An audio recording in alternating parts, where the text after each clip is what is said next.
আসসালামু আলাইকুম রহমতুল্লাহি ওয়াবারাকাতুহু। সম্মানিত দর্শক, ডক্টর পিনাকি ভট্টাচার্যের বিরুদ্ধে বাংলাদেশের যে সাইবার সিকিউরিটি অ্যাক্ট বা আইসিটি অ্যাক্ট, এই ধারায় বা এই কোর্টে একটি মামলা হয়েছে এবং এটা ডক্টর পিনাকি তিনি তার নিজের যে ইউটিউব চ্যানেল সেখানে তিনি বলেছেন। বাংলাদেশে পিনাকির বিষয়টি অনেকটা অতি স্পর্শকাতর বিষয়ে পরিণত হয়েছে, নিষিদ্ধ বিষয়ে পরিণত হয়েছে। অর্থাৎ তার ভিডিও সবাই দেখে, সরকারের দল বিরোধী দল সবাই দেখে। তো এক পক্ষ দেখে যে কি বলল, আর আরেক পক্ষ দেখে মনের আনন্দে। এবং তিনি এই সামাজিক মাধ্যমকে ব্যবহার করে বাংলাদেশে যে একটা ইনফ্লুয়েন্স তৈরি করে ফেলেছেন, সেই ইনফ্লুয়েন্সের ক্ষেত্রে দ্বিতীয় ব্যক্তি নেই। ফেসবুক ব্যবহার করে বাংলাদেশে যেমন সুমন, ব্যারিস্টার সুমন সংসদ সদস্য হয়ে গিয়েছেন, অনাগত দিনে পিনাকি যদি এই ফেসবুক এবং ইউটিউব, এখানে উনি ফেসবুক ব্যবহার করেন না, ইউটিউবের কথাই বলি, ইউটিউব ব্যবহার করে অনাগত দিনে তিনি বাংলাদেশের প্রেসিডেন্ট হয়ে যান, বিএনপি ক্ষমতায় আসলো, জামাত ক্ষমতায় আসলো এবং ডক্টর পিনাকিকে বাংলাদেশের প্রেসিডেন্ট বানানো হলো, এটি অসম্ভব কোনো বিষয় নয়। শীতে লটকানো হয় নাই, আরো অনেক কিছু সেখানে করা হয়েছে। তো এই যে যে জিনিসগুলো পিনাকির ক্ষেত্রে সেটা প্রযোজ্য। তো প্রযোজ্য হচ্ছে এখন এই যে একটা ভেস্ত দোজকের মাঝামাঝি জায়গাতে তিনি ফ্রান্সে আছেন। আপনার কি মনে হয় সে খুব সুখে আছে? আমার কাছে তো মনে হয় না।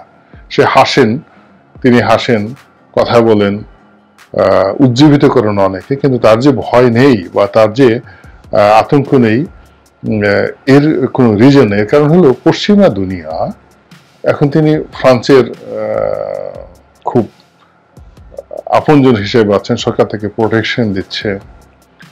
কিন্তু এই ফ্রান্স আবার শেখ হাসিনার হাতে তাকে তুলে দেবে না, এই ব্যাপারে কিন্তু কোনো নিশ্চয়তা নেই। পশ্চিমারা এই কাজটি সবসময় করে।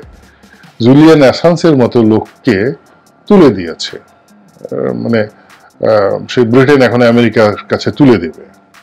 আবার সে আশ্রয় নিয়েছিল ইকুয়েডরের রাষ্ট্রদূতের বাসভবনে এবং ব্রিটেনের সাথে তাদের একটা সমঝোতার কারণে সেই ইকুয়েডর তাকে তুলে দিয়েছে। তো কাজেই এই যে এখন ফ্রান্সের সঙ্গে বাংলাদেশে একটা বড় বাণিজ্যিক লেনদেন হচ্ছে, তিনি সেই পর্যায়ে চলে গেছেন। এবং তার মতো মানুষ এখন আমাদের শাহাবুদ্দিন চুপ্পু সাহেব বাংলাদেশের প্রেসিডেন্ট রয়েছেন। এটা কেউ বলতে পারে না যে আসলে রাষ্ট্রটিকে কার কপালে কিভাবে আছে।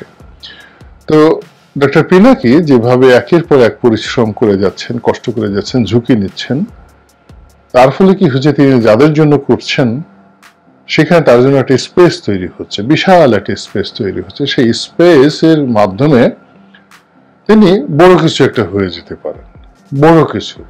এমন দেখা গেল যে তাকে এনে পিজি হাসপাতাল বা বঙ্গবন্ধু মেডিকেল কলেজের ভাইস চ্যান্সেলর করে দেওয়া হতে পারে, তাকে স্বাস্থ্যমন্ত্রী বানানো হতে পারে। এখন আপনি চিন্তা করেন, বর্তমানে যিনি স্বাস্থ্যমন্ত্রী রয়েছেন, তার সঙ্গে যদি আওয়ামী লীগের সম্পর্ক ধরেন, রাজনীতির সম্পর্ক দেখেন, সে তুলনায় এখন বিএনপি জামাতকে যে সাপোর্ট দিচ্ছে ডক্টর পিনাকি, তো অনাগত দিনে যদি বিএনপি জামাত ক্ষমতা আসে, তো তাকে যদি স্বাস্থ্যমন্ত্রী বানানো হয়, তাহলে এখন যে ডক্টর রঙ্গলাল সেন, না ওনার নাম রঙ্গলাল সেন না, আমি নামটা ভুলে গেছি এখন এই মুহূর্তে যিনি আছেন, রঙ্গলাল সেন, পুরো তার যে ভিডিও যে কন্টেন্ট গুলো আছে, সেই টোটাল ভিডিও কন্টেন্টে তিনি যে কর্মকাণ্ড করছেন, সেখানে হি ইজ দ্য কিং এবং he is the king maker. তিনি নিজে রাজা এবং তিনি যাকে ইচ্ছা থেকে রাজা বানাচ্ছেন এবং তার সঙ্গে সঙ্গে আবার অনেককে প্রজাও বানিয়ে ফেলছেন। এর ফলে কি হচ্ছে, তার যারা প্রতিপক্ষ, তারা প্রতিপক্ষ হলো যে মরে যাক, ওর গায়ে কিড়ে পড়ুক, ওকে দাফন করা হোক, মনে হয় জন্য মাকে ছেড়ে যাচ্ছেন, এরকম একটা অভিব্যক্তি কিন্তু ইমানুয়েল ম্যাক্রোর চোখে মুখে চলে আসছে। তো প্রধানমন্ত্রী যদি ইমানুয়েল ম্যাক্রোকে টেলিফোন করেন যে বাবা তোমাকে তো ব্যবসা দিয়েছি, তুমি আসছো, তোমার কাছে আমার কিছু চাওয়ার নেই, তুমি শুধুমাত্র এই লোকটাকে একটু আমাদের দেশে ফেরত পাঠিয়ে দাও। আচ্ছা বলেন তো তাহলে কি হবে? এর কারণ হলো শেখ হাসিনা এমন একজন মানুষ, তার এই জীবনে এখনো পর্যন্ত যা চেয়েছেন ঠিক সেম জিনিসটা তিনি টু দি পয়েন্টে পেয়েছেন। কাউকে সম্মান করার ক্ষেত্রে পেয়েছেন, অসম্মান করার ক্ষেত্রে পেয়েছেন, প্রতিশোধ নেওয়ার ক্ষেত্রে পেয়েছেন, দামি নির্বাচন করতে চেয়েছেন, মোদিকে খেলতে চেয়েছেন, আমেরিকাকে খেলতে চেয়েছেন, রাশিয়াকে নিয়ে খেলেছেন, চীনকে ঘুরাচ্ছেন। সমান তালে তিনি বেগম খালেদা জিয়াকে জেলে ঢুকিয়েছেন, আবার তাকে জেলখানা থেকে বের করেছেন, তাকে নিজের বাড়িতে রেখেছেন, আবার খুঁটা দিচ্ছেন যে আমি রেখেছি। আল্লাহ তাকে কি না দিয়েছেন, এমন কোনো যেতে হবে না। তো তিনি যদি অরাজনৈতিক ব্যক্তিত্ব হয়ে কেবলমাত্র একটা burn unit, Sheikh Hasina burn unit এর প্রধান হিসাবে শেখ হাসিনার খুব কাছাকাছি গিয়ে কেবলমাত্র ব্যক্তির পছন্দে যদি স্বাস্থ্যমন্ত্রী হতে পারেন, তাহলে পিনাকি কেন স্বাস্থ্যমন্ত্রী হবেন না বিএনপি জামাতের? আবার যদি শাহাবুদ্দিন চুপ্পু সাহেব, তিনি দুর্নীতি দমন কমিশনের একজন কমিশনার ছিলেন এবং তার সাথে মূলত এস এ আলম গ্রুপের একটা খুব ভালো সম্পর্ক আছে, হয়তো প্রধানমন্ত্রীর সাথে তো ভালো সম্পর্ক আছে, কিন্তু রাজনৈতিকভাবে যদি তাকে বলা হতো যে পাবনা সদর আসনের যিনি সংসদ সদস্য আছেন গোলাম ফারুক প্রিন্স, তার সাথে প্রতিযোগিতা করে তিনি একটা আওয়ামী লীগের মনোনয়ন চাইবেন, সেক্ষেত্রে প্রিন্সকে বাদ দিয়ে তাকে মনোনয়ন দেওয়া সম্ভব ছিল না।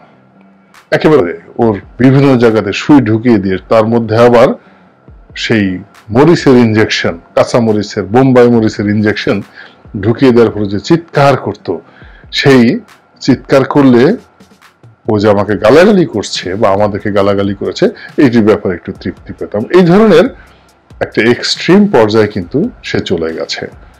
তো কাজেই সে যদি বিজয়ী হয়, বিজয়ী হওয়ার যেমন শুভ ফলাফল অনেক ঊর্ধ্বে,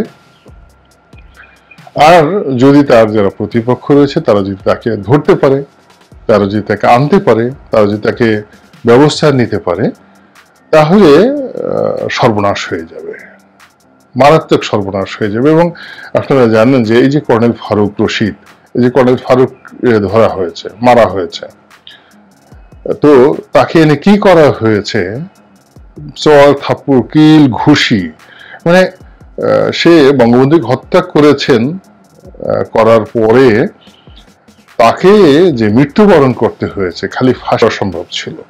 যদি ঢাকার কোনো আসন থেকে তাকে মনোনয়ন দেওয়া হতো, তাহলে তিনি আদৌ পাশ করতে পারতেন কিনা বা তাকে করানো হতো কিনা সেটাও প্রশ্ন সাপেক্ষ বিষয়। কিন্তু দেখেন তাকে সেই প্রতিযোগিতায় যেতে হয়নি, তার কপালে রাষ্ট্রিকা আছে, তারপর অনেক বড় বড় দরবেশদের তার প্রতি আশীর্বাদ রয়েছে, ফলে একেবারে টুপ করে তিনি একেবারে সর্বোচ্চ, বাংলাদেশের সর্বোচ্চ রাষ্ট্রীয় প্রতিষ্ঠান রাষ্ট্রপতির কার্যালয়ে মহামান্য রাষ্ট্রপতি হিসেবে নিয়োগ পেয়েছেন। ফলে এই দুনিয়াতে অনেকে অনেক কিছু হতে পারে। আমাদের দেশে মোহাম্মদ আলী নামক একজন লোক, মোহাম্মদুল্লাহ নামক একজন রাষ্ট্রপতি ছিলেন, খন্দকার মোশতাক রাষ্ট্রপতি হয়েছেন। তো যার জন্য এটা বলা যায় না, আমাদের সম্মানিত রাষ্ট্রপতি যিনি কোনোদিন রাষ্ট্রপতি হতে চান নাই এবং রাষ্ট্রপতি পদ থেকে আবার তিনি প্রধান বিচারপতির পদে ফিরে গিয়েছিলেন, বিচারপতি শাহাবুদ্দিন সাহেব। তো তার মতো ইতিহাস তো আছে বাংলাদেশে। এই জন্য ক্ষমতা জিনিস নেই, শেখ হাসিনাকে আল্লাহ দেননি।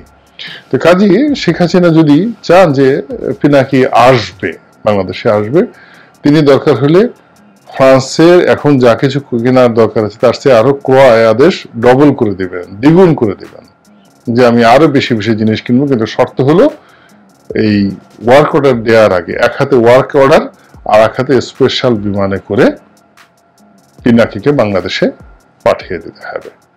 এবং তাই যদি হয়, আপনি কি খুব বেশি আশ্চর্য হবেন? এবং পিনাকি খুব আশ্চর্য হবে না? পিনাকি এটা জানে, এটা জানার পরেও সে কিন্তু তার কর্মকাণ্ড সে চালিয়ে যাচ্ছে ঝুঁকি নিয়ে। এবং যারা জীবনে ঝুঁকি নেয় তারা পরাজিত হলেও বীরের মতো পরাজিত হয়, আর যদি বিজয়ী হয় তাহলে তারা বীরের মতো বিজয়ী হয়। সময় আসুক, কি হচ্ছে দেখা যাক। আসসালামু আলাইকুম ওয়া রাহমাতুল্লাহি ওয়া বারাকাতুহু।